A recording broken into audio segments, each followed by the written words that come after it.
Shalom, selamat malam Bapak Ibu Saudara yang dikasihi Tuhan Yesus Kristus. Selamat kita berjumpa kembali dalam renungan pada malam hari ini. Doa dan harapan saya saudara semua ada dalam keadaan yang baik, sehat, penuh sukacita, dan berlimpah berkat Tuhan. Sebelum kita mendengarkan renungan firman Tuhan, mari kita siapkan hati dan berdoa. Bapa, dalam nama Tuhan Yesus Kristus, Tuhan dan Allah kami yang hidup, yang maha kuasa dan yang berdaulat atas segalanya, kami bersyukur untuk penyertaan-Mu di sepanjang hari ini. Oleh kekuatan-Mu dan kuasa-Mu kami dapat melewati semuanya. Saat ini kembali kami mau mendengar sabda kebenaran firman-Mu. Urapilah hamba-Mu dan urapi kami semua untuk dapat mengerti dan taat pada setiap kehendak-Mu. Dalam nama Tuhan Yesus kami berdoa. Haleluya. Amin. Saudara yang dikasih Tuhan, ayat renungan kita pada saat ini terdapat dalam Roma 12 ayat yang ke-18. Tertulis demikian. Sedapat-dapatnya, kalau hal itu bergantung padamu, hiduplah dalam perdamaian dengan semua orang. Saudara yang dikasih Tuhan, Dr. Robert Oppenheimer yang menjadi supervisi atau pengawas dalam proses pembuatan bom atom yang pertama, pernah ditanyai oleh Komite Kongres Amerika Serikat. Mereka bertanya kepadanya, apakah ada senjata yang dapat dipakai untuk melawan dan mengalahkan bom atom itu? Oppenheimer menjawab, ada. Senjata itu adalah perdamaian. Kekuatan bom atom atau nuklir saat ini mencapai 3.000 kali lipat lebih dahsyat dari bom atom yang dijatuhkan di Hiroshima. Betapa mengerikan dampak dari bom nuklir yang ada sekarang ini. Tentu tidak ada orang yang mau mengalami dampak dari ledakan itu, dan kita juga tidak ingin ada orang lain yang menjadi korban dari senjata mematikan ini. Kita semua tidak mau ada perang nuklir terjadi. Dalam kehidupan ini, saudara, kita perlu mengusahakan selalu perdamaian dan jangan mencari musuh serta peperangan. 1.000 teman terlalu sedikit, 1 musuh terlalu banyak. Kita harus selalu mencari damai dan mengupayakannya. Dalam Roma 12 ayat 18 ini dikatakan, sedapat-dapatnya, kalau hal itu bergantung padamu, hiduplah dalam perdamaian dengan semua orang. Sebagai orang yang beriman, hendaknya kita hidup damai dengan semua orang. Ini termasuk juga dengan saudara-saudara kita yang seiman di dalam Kristus.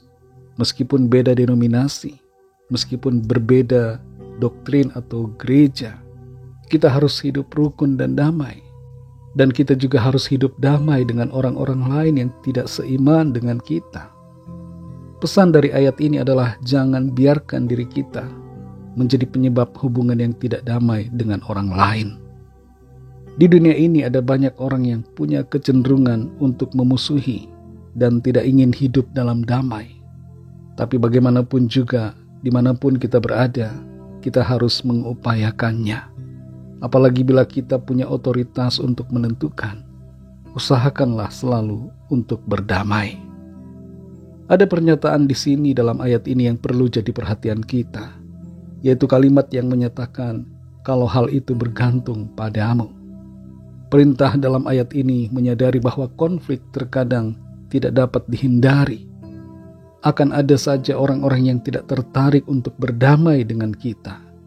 Yang mereka inginkan adalah konflik dan perseteruan.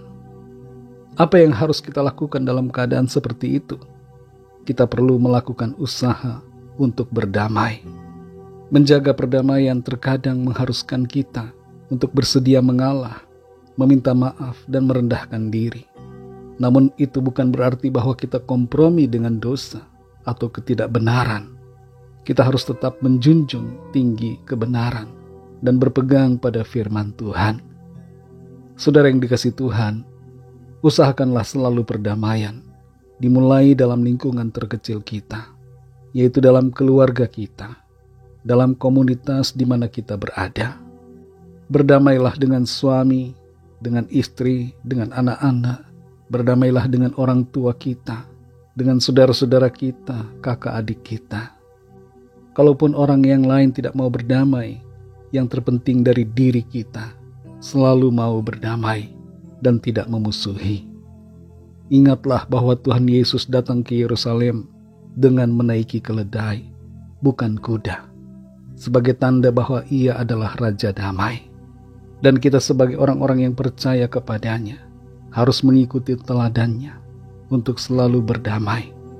Dimanapun kita berada, biarlah damai itu kita bawa, sehingga orang-orang lain merasakan kedamaian dalam hidup mereka. Sekali lagi saudara, biarlah kita selalu damai satu dengan yang lain, supaya nama Tuhan senantiasa dimuliakan dalam hidup kita. Mari kita berdoa. Terima kasih Tuhan Yesus, kami mengucap syukur untuk firman-Mu yang sudah kami dengar pada saat ini, yang mengajarkan kepada kami untuk berdamai. Dimanapun kami berada, kami mau berdamai. Kami mau mengusahakan dan mengupayakan perdamaian dengan orang-orang lain di sekitar kami. Kami sadari bahwa ada orang-orang yang tidak mau berdamai, tapi tolong kami Tuhan supaya kami selalu membawa damai. Penuhi hati kami Tuhan dengan kasih-Mu, dengan kedamaian daripada-Mu Tuhan, sehingga dalam keluarga kami selalu ada damai. Tidak ada konflik, tidak ada peperangan, tidak ada perseteruan satu sama lain, tapi yang ada adalah saling mengasihi dan saling berdamai satu dengan yang lain. Tolong kami juga sebagai orang-orang percaya, supaya kami juga menunjukkan citra diri kami sebagai anak-anak Tuhan yang berdamai dengan sesama kami. Ingatkan kami Tuhan bahwa kami semua yang seiman adalah satu tubuh di dalam Kristus. Kami adalah anggota-anggota tubuh-Mu yang senantiasa harus saling mendukung dan bekerja sama. Terima kasih Tuhan untuk firman-Mu. Berkatilah kami di sepanjang malam ini dalam istirahat kami. Lingkupi kami dengan kasih dan kuasa-Mu. Kami berdoa membawa setiap pergumulan dan permohonan doa kami masing-masing. Biarlah tangan Tuhan melawat dan menjamah, menyatakan kuasa, mujizat dan pertolongan-Mu yang ajaib bagi kami. Berkatilah bangsa dan negara kami Indonesia, juga semua bangsa di dunia ini. Berkati kami gereja-Mu, dan sertai kami selalu. Dalam nama-Mu yang kudus, nama Tuhan Yesus Kristus, kami sudah berdoa dan mengucap syukur. Haleluya. Terimalah berkat Tuhan. Tuhan memberkati engkau dan melindungi engkau. Tuhan menyinari engkau dengan wajah-Nya dan memberikan kasih karunia. Tuhan menghadapkan wajah-Nya kepadamu dan memberikan damai sejahtera. Berkat anugerah dari Bapa Surgawi, kasih karunia dari Tuhan Yesus Kristus, dalam persekutuan dengan Roh Kudus, menyertai kita semua, sekarang ini dan sampai Maranatha, Tuhan Yesus datang kembali, dan bahkan sampai selama-lamanya. Dalam berkat nama Tuhan Yesus Kristus, haleluya, amin. Puji Tuhan, saudara yang dikasihi Tuhan, saya percaya firman Tuhan menjadi berkat dan kekuatan buat saudara semua, dan Roh Kudus akan menolong saudara untuk lebih lagi memahami kebenaran firman Tuhan. Tuhan Yesus memberkati saudara semua. Selamat malam, selamat beristirahat, dan sampai jumpa dalam renungan yang berikutnya. Haleluya.